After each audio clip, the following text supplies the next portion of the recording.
Welcome back to the deep dive. Today we are stripping medicine down to its most logical parts, really.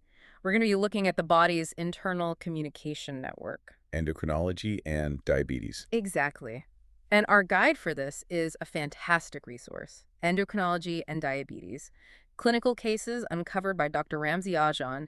It's less of a textbook and, more like a field manual. Oh, it's a great choice because endocrinology, it's really the detective work of medicine. It's not always something you can see, like a broken bone or a rash.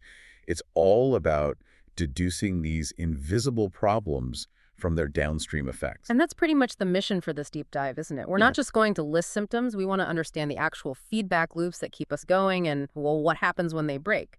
The book itself is split into 3 parts. You've got the basic science, the clinical cases, and then self-assessment. We're going to camp out almost entirely in part 2. The cases, yeah, that's where the theory really gets put to the test. It is. And, for anyone listening, whether you're studying this stuff or just curious, the key concept is homeostasis. The body is just a series of thermostats. Too hot, the AC kicks in. Too cold, the heater comes on. So endocrine disease is just a broken thermostat. Or a heater that's stuck on full blast. Yeah. Okay, so before we jump into the specific glands, let's set up the rules of the game. The book really emphasizes diagnostic strategy. You can't just, take a random blood sample for everything, can you? No, rarely. Hormones are what we call pulsatile. They spike, they dip. It depends on the time of day, your stress levels, what you just ate. So a single static test can be totally misleading. So we need something more dynamic. We do.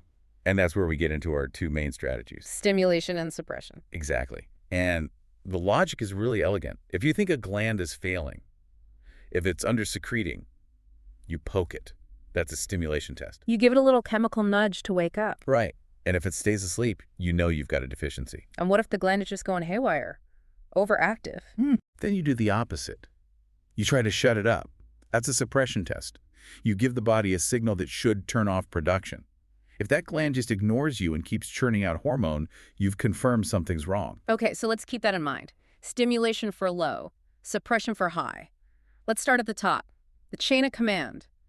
The pituitary gland. The master gland, yeah, sits right at the base of the brain, and it controls the thyroid, the adrenals, your reproductive system. So when it fails, the effects are everywhere.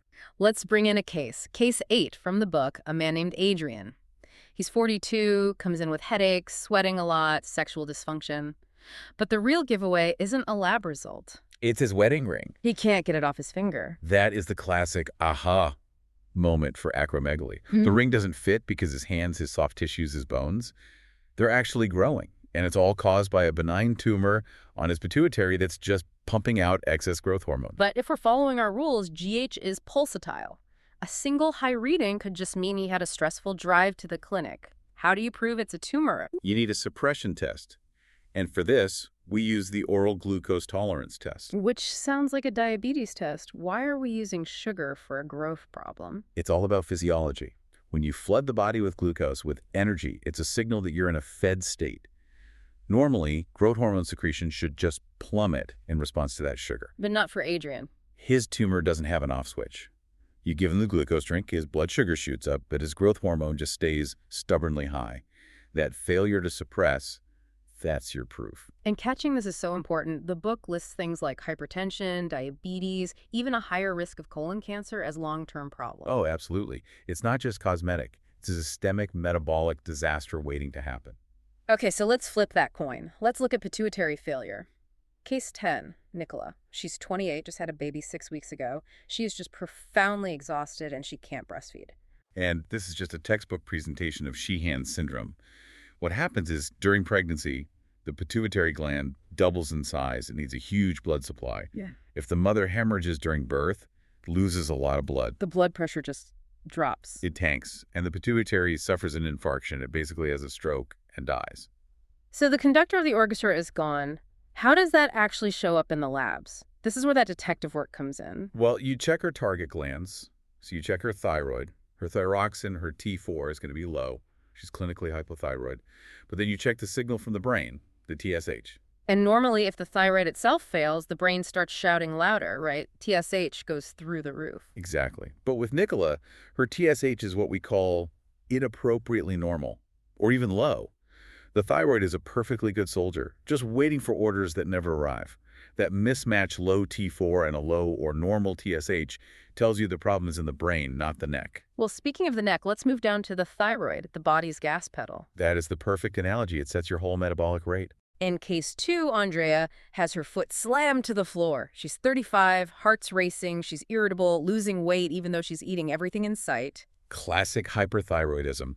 Specifically, this is Graves' disease. It's an autoimmune thing where your body makes antibodies that act just like TSH. So they latch onto the thyroid and just jam that gas pedal down. And the book points out a really specific visual cue for Graves. Graves is ophthalmopathy. The eyes look like they're bulging out, which we call proptosis. And that's because the same antibodies attacking the thyroid also cause inflammation in the muscles behind the eye, literally pushing the eyeball forward. And if this gets missed, there's a mention of something called a thyroid storm. Which is a full-blown medical emergency, high mortality rate. It's a massive exacerbation, usually triggered by something like an infection or major stress. The patient gets a high fever, their heart is racing out of control, they become delirious. You have to act fast. The treatment plan seems very specific. Beta blockers first. Yes, immediately. To protect the heart, get the rate under control. Then you hit them with antithyroid drugs to stop the hormone production, and often steroids to block the conversion of T4 to the more potent T3. Now, for the other side of that coin, hypothyroidism. We have case 6, Iwona, tired, gaining weight, but the real hook here is her history. She already has type 1 diabetes. And this is a concept called autoimmune clustering. If your immune system has already made one big mistake, like attacking the pancreas in type 1 diabetes, it's just statistically way more likely to attack something else. In this case, the thyroid. Yep. Hashimoto's thyroiditis. It's the #1 cause of hypothyroidism. So the clinical pearl here is, if you have a patient with type 1 diabetes and they suddenly start feeling sluggish or their insulin needs drop, don't just tweak the insulin, check the thyroid. Okay, let's move down again to the adrenal glands, sitting on top of the kidneys. Stress and salt, basically. Cortisol and aldosterone. And just like everything else, they can be too loud or too quiet. Case 5 is Richard, a 20-year-old guy. He's got a moon face, a lot of weight gain just around his middle, but his arms and legs are skinny, and these purple stretch marks on his stomach. Classic Cushing's syndrome. His body is just swimming in excess cortisol, and all those physical signs are a direct result of what cortisol does. It breaks down protein to make sugar.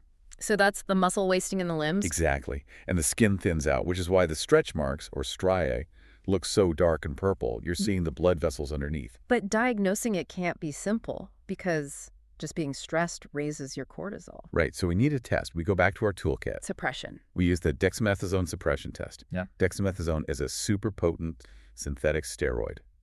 You give that to a healthy person, their pituitary senses it, and it shuts down its own cortisol production. Negative feedback. But Richard's body doesn't listen. The feedback loop is broken. Whether it's a pituitary tumor or an adrenal tumor, the production just keeps on going, ignoring the dexamethasone, and that confirms it. Now for the quiet adrenal.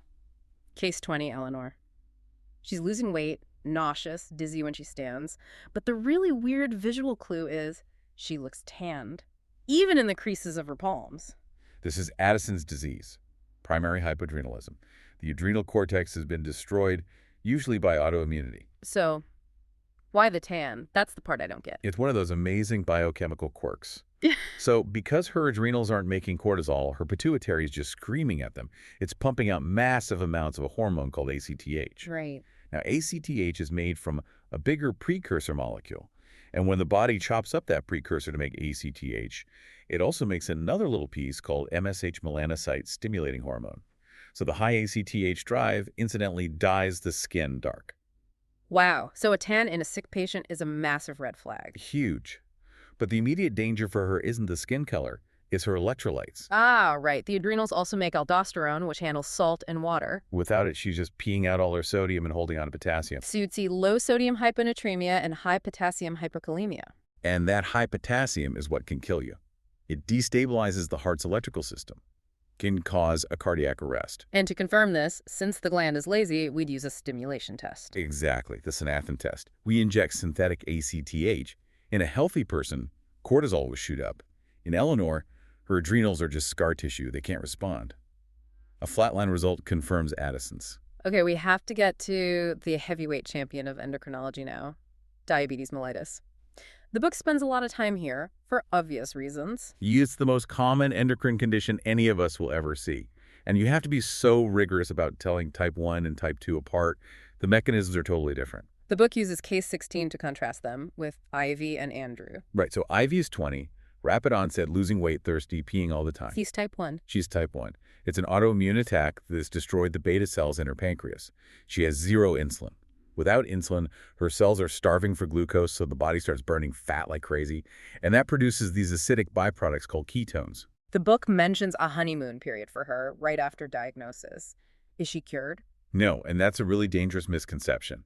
After you start insulin, the pancreas can sometimes sort of splutter back to life for a little while. Her insulin needs might drop. But the immune attack is still happening, and eventually that function goes to zero for good. Patients have to be warned about it. Then you have Andrew. He's older, overweight, and his symptoms have been creeping up for years. Classic type 2.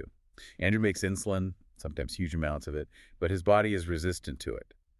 The key difference, though, is that he has just enough insulin action to stop that massive fat burning.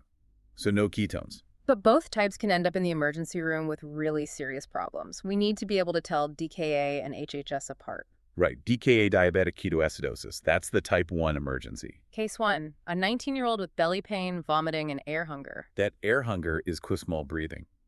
His blood is literally acidic from the ketones, so his body is trying to compensate by breathing deep and fast, blowing off CO2. The diagnostic triad is simple: high sugar, acidosis, and ketones. And the treatment protocol is critical. What's step 1? Fluids. Always fluids first. These patients are incredibly dehydrated.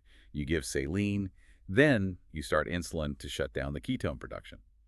But, and this is the bit you can never forget, you have to watch the potassium like a hawk. Okay, let's fill this out. Why does giving insulin make potassium so dangerous? Because insulin doesn't just push glucose into cells. It drives potassium in right along with it. It activates the sodium-potassium pumps. So the second you start that insulin drip, the potassium in the blood just plummets as it rushes into the cells.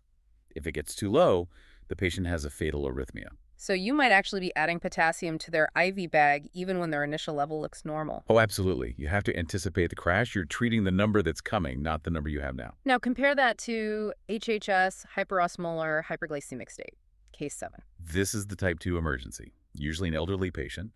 The blood sugar is through the roof, often much, much higher than in DKA. But there's no acid and no ketones. Because they still have that little bit of insulin working. Exactly. The danger here is purely osmotic. Their blood has become thick, like syrup.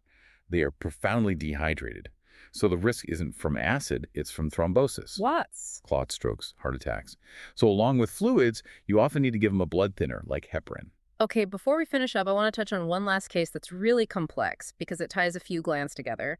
Case 19, Stuart. Young guy, high blood pressure. Yeah, and that's rule number 1. A young person shouldn't have high blood pressure. If you see that, you have to hunt for a secondary cause.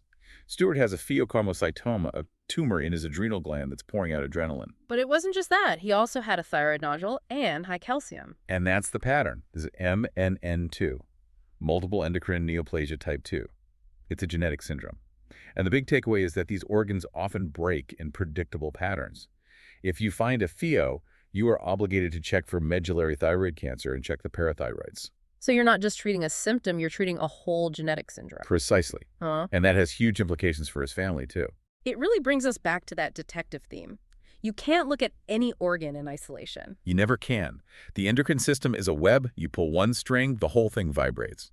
All right, let's see if this is all sunk in. We're going to do a quick review exercise, a triage scenario based on what we've just discussed. Okay, here we go. You're in the ER. A 19-year-old male is brought in. He's vomiting, has abdominal pain. He's taking these deep, rapid breaths.